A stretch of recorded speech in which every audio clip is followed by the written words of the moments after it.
Hoje nós vamos conversar sobre as escalas de acompanhamento dos pacientes com miastenia graves. Um vídeo de escala fez bastante sucesso e aí me pediram para falar um pouquinho mais, então eu preparei para vocês uma videoaula. Esse conteúdo vai ser mais técnico, então talvez pessoas que não tenham tanto conhecimento técnico sintam um pouco de dificuldade, mas comentem, perguntem, eu vou ajudar da forma que eu puder. E fica para os colegas neurologistas, para os colegas que acompanham pacientes com miastenia graves, mesmo os clínicos que fazem esse tipo de acompanhamento, médicos da atenção primária, não só médicos, mas fisioterapeutas, fonoaudiólogos, terapeutas ocupacionais, outros colegas da área de saúde, precisam estar familiarizados com essas escalas, porque elas acrescentam muito a forma como nós acompanhamos os pacientes com miastenia graves, qualificam o seu atendimento e melhoram a assistência ao paciente. Vamos começar pela escala MGFA, que é super antiga e é uma escala muito simples. Ela vai dividir os pacientes no estágio 1, como forma ocular pura, estágio 2, 3 e 4, forma generalizada, sendo 2, comprometimento muscular leve, 3, moderado e 4, grave, e 5, o paciente em crise miastênica, que é o paciente que vai estar em insuficiência respiratória. É uma escala muito simples, muito fácil de utilizar, nós a usamos de rotina, sempre no diagnóstico, quando o paciente chega e sempre que o seu quadro clínico muda. Se houver qualquer mudança no seu quadro clínico, nós o reclassificamos. A sua validade é porque ela ainda é uma escala muito usada nos estudos clínicos para selecionar pacientes. Então, dentro do seu serviço, você vai conseguir classificar os seus pacientes dentro do que se faz no mundo. Lembrando que ela também diferencia em A, apendicular, e B, sintomas bulbares. Agora, quais são os seus contras? Ela é muito simplista também, então ela não abarca muitos sintomas, muito comprometimento da vida do paciente com miastenia graves. E ela é muito subjetiva no sentido de diferenciar o que é leve, moderado e grave. Então, vários examinadores podem classificar de forma diferente o mesmo paciente, isso não está bem definido na escala, mas é uma escala que deve ser feita.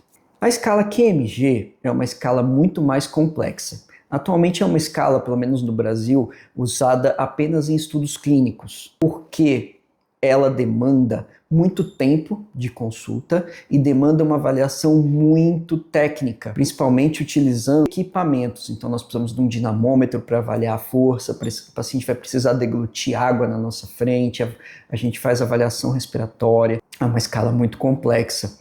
Então não é viável para ser feita numa consulta clínica de rotina em que nós temos um volume grande de pacientes, tempo, o paciente com miastenia é um paciente que está cansado também, então nós precisamos cuidar, não é possível fazer isso o tempo todo.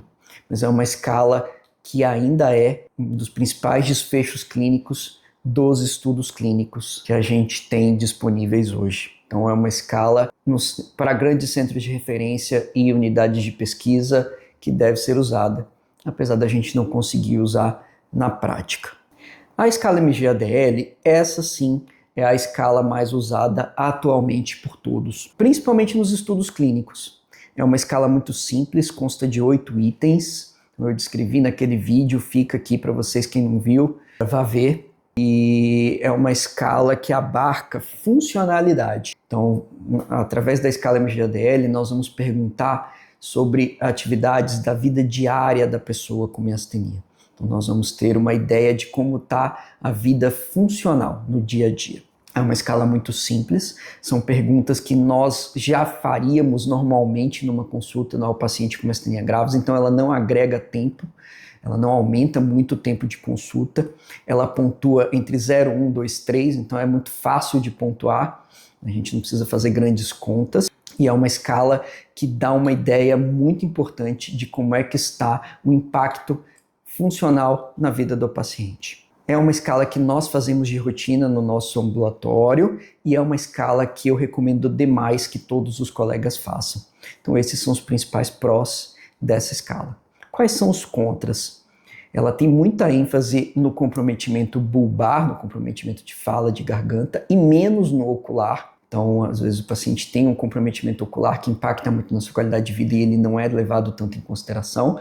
Então, a gente precisa individualizar a pontuação dessa escala. E é uma escala muito subjetiva. Então, é uma escala que está sujeita a outros fatores que não só a miastenia graves. Então, se você tiver num dia ruim, se você não tiver tido uma boa noite, isso pode impactar na forma como essa escala vai vir para nós. Então, quando usada num período específico de tempo, no espaço, ela realmente pode estar sujeita à subjetividade, ao viés, mas ela é muito importante quando nós acompanhamos longitudinalmente ao decorrer do tempo.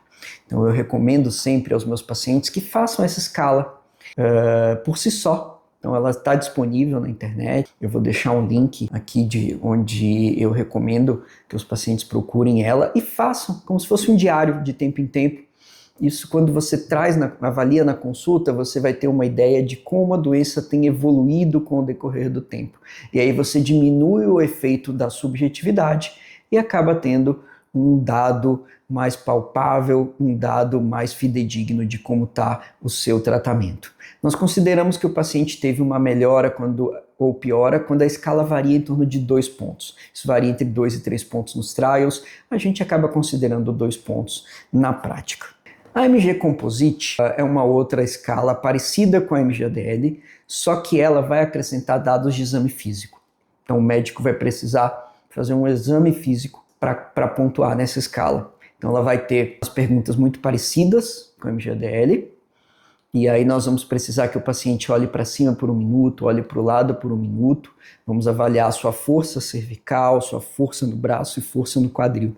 É um exame físico que acrescenta muito pouco tempo à consulta, então acaba sendo uma escala também bastante rápida de ser feita.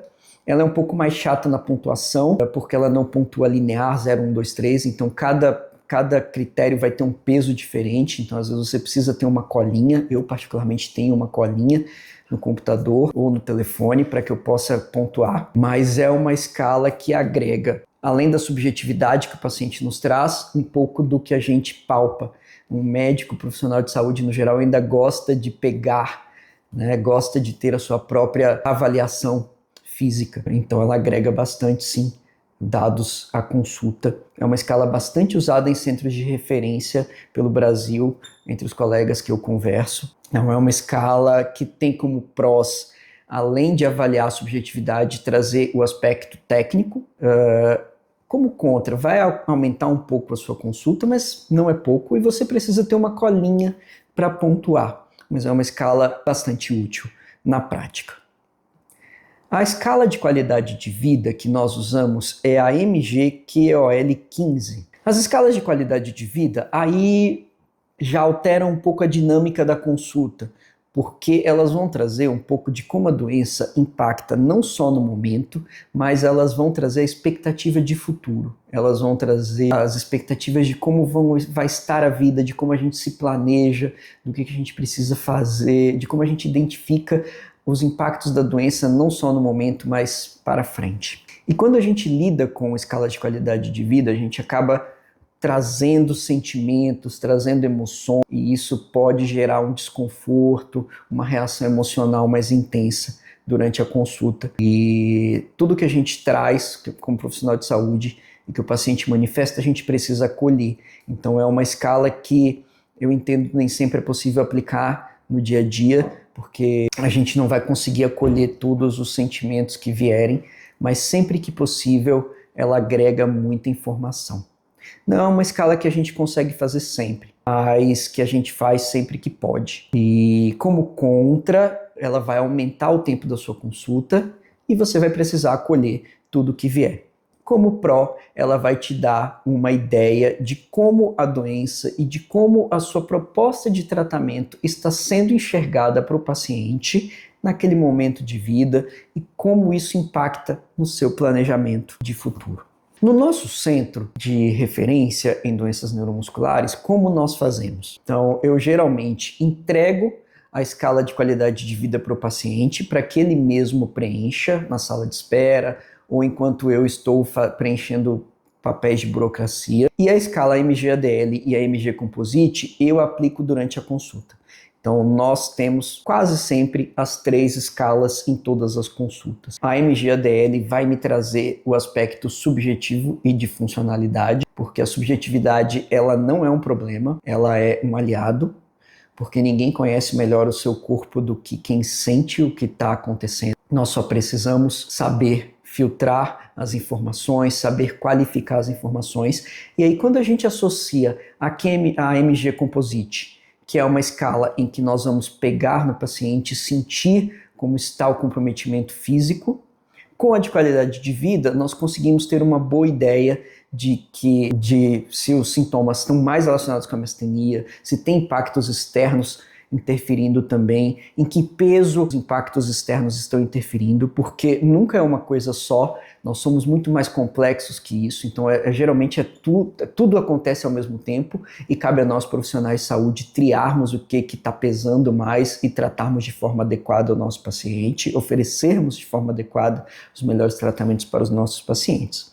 Então esse é o como nós fazemos o nosso centro. O que eu deixo de sugestão para os colegas? Eu entendo que quem não trabalha num centro de referência, quem tem um volume grande de pacientes, não consegue fazer todas as escalas, mas faça a MG-ADL em todas as consultas.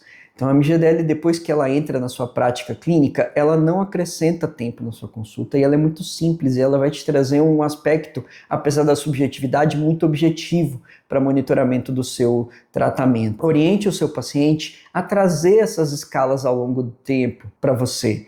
Então você vai conseguir ter um gráfico, ter uma noção de como aquela doença está flutuando durante o dia. Porque no paciente com miastenia graves, a flutuação dos sintomas, a imprevisibilidade dos sintomas, o não saber como será o dia, não saber como será a semana, é um fator de grande impacto na qualidade de vida. E com a MG-ADL longitudinal, você consegue ter uma ideia disso. O nosso exame físico é muito importante, mas ouvir o paciente nesse sentido é tão importante quanto.